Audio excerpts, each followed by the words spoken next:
In this video, we're going to replace front brake rotors and brake pads on a Jeep Cherokee, which is located behind the front wheel.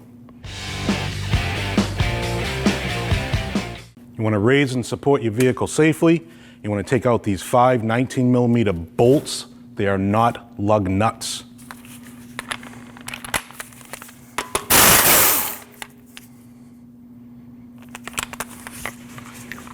Put this back in by hand a little bit so the wheel doesn't fall off when you take that 5th one out.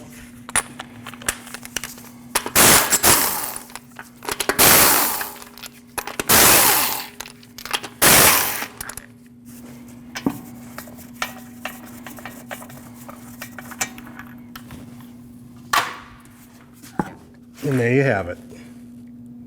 With that out of the way, we have a clear view of your front brakes. Next up, what you want to do is you want to take a pry tool in between your rotor and your brake pad and give it a little pull. What this is doing is pushing the piston back into its cups.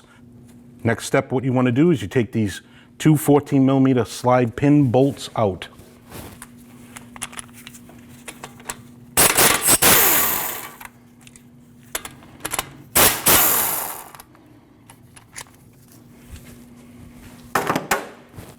Take your caliper out safely and hang it. Make sure there's no stress on that brake hose. Next step, what you want to do is you want to take these 2 caliper mounting bracket bolts out. Your 2 mounting bolts for this bracket are called an inverted Torx. These are an E20.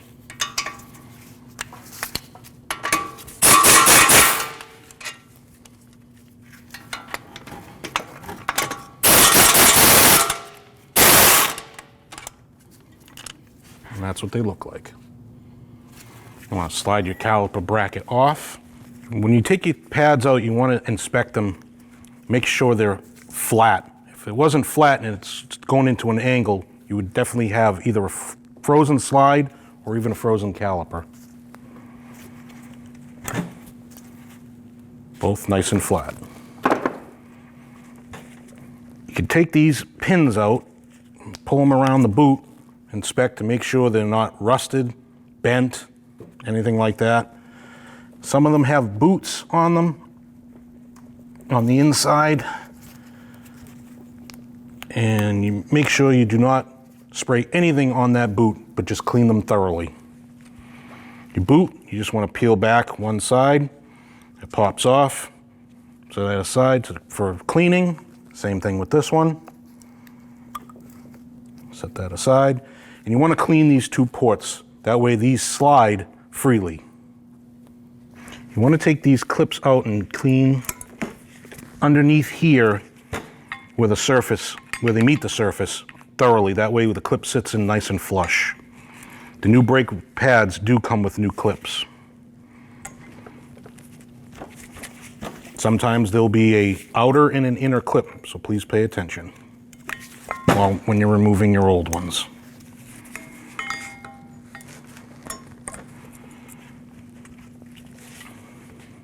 You could just take a wire brush, clean these thoroughly. Just make sure you get any debris, rust. That way the new clips sit flush.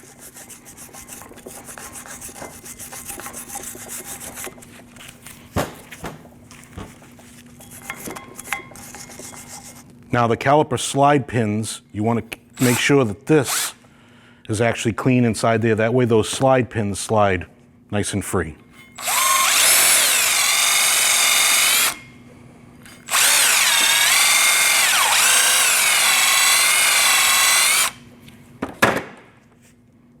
Looks clean. And then give it a quick spray. Get the debris or anything that's on it off. And get ready for your clip installation. You want to clean anything that's in this boot.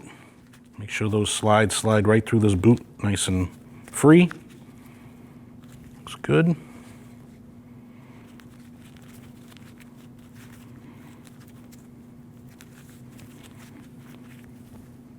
Looks good.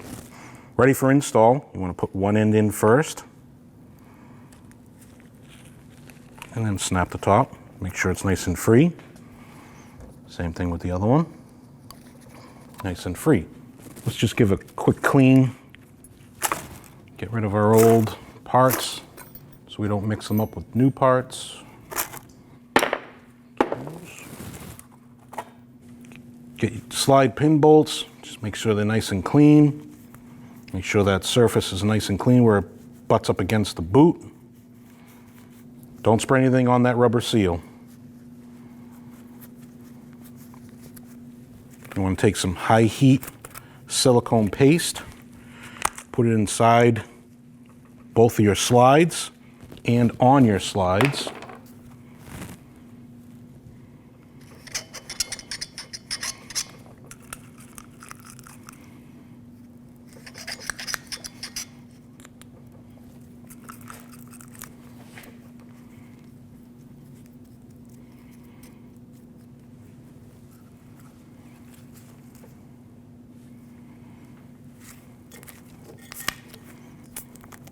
Make sure that slide's nice and free.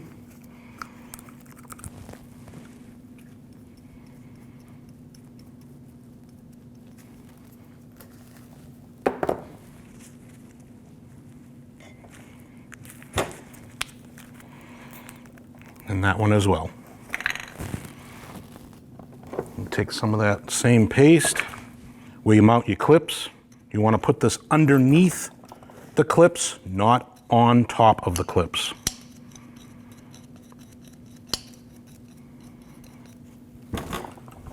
And when you take these clips, make note that you want this outside piece that loops around on the outside, because if it's in the inside, it's going to hit the rotor.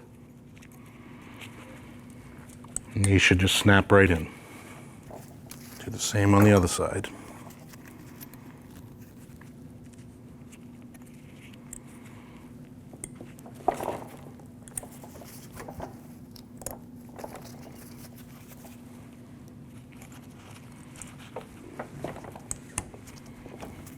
And there you have it. Next step is you want to take your rotor off. Your rotor is held on by an H5 Allen. Take that off, hold the rotor so it doesn't fall off. And there you have it.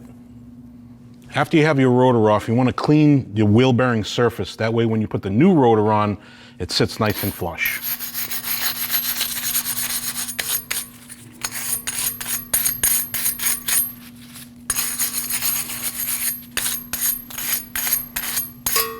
After you clean your mating surface, you want to take just a little bit of anti-seize. Just brush it on.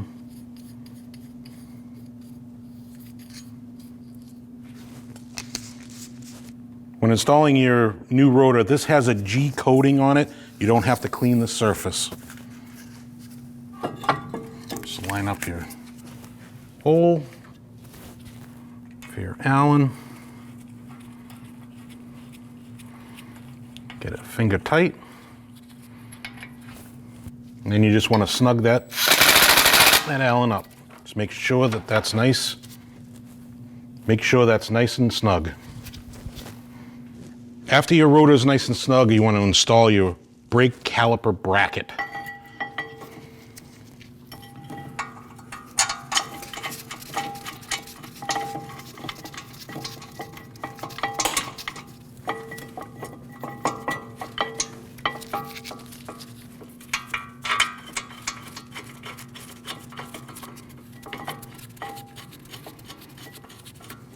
After you snug these two bolts up, you want to torque these at 129 foot-pounds.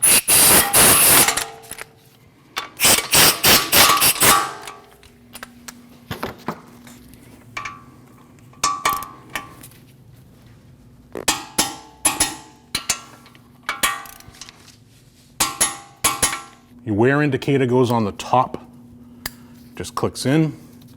Take your pad. That clip does come in the kit with the pads. Just make sure that's nice and seated. Same thing with the front brake pad.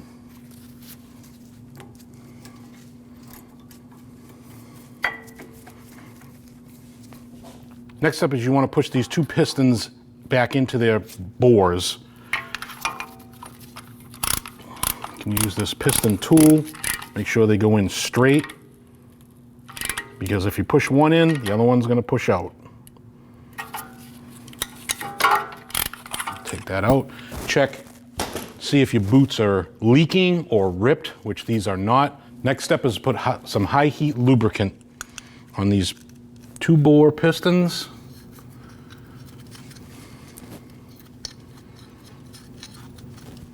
And these mating surfaces.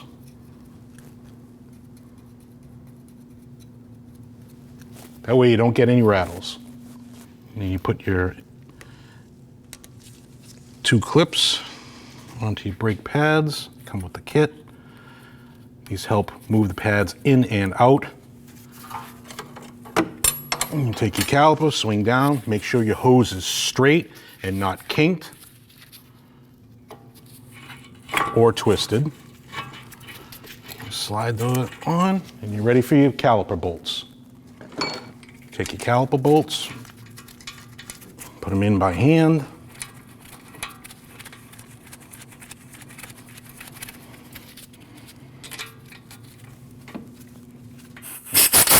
Snug them up.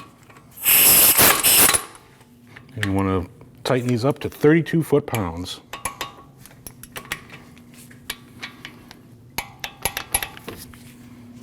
Once you have all these steps done, you want to go back and just recheck, make sure everything is tight and snug.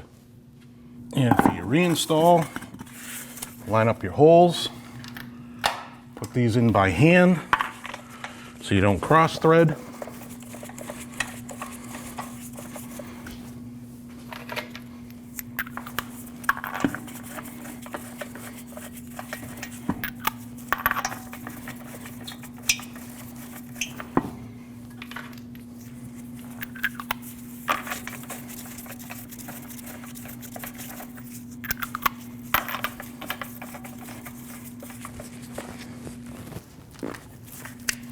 And give them a snug.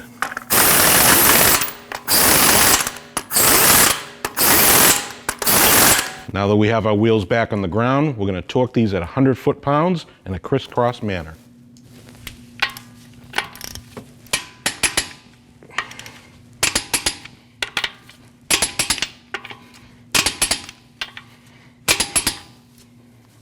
Once you're done, you want to get inside, pump your brake pedal till it gets nice and stiff, take your car for a drive.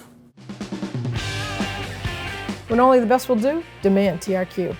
The only company that lets you view before you do. TRQ is committed to offering the highest quality aftermarket auto parts that are engineered for peace of mind. Thanks for using and viewing with TRQ.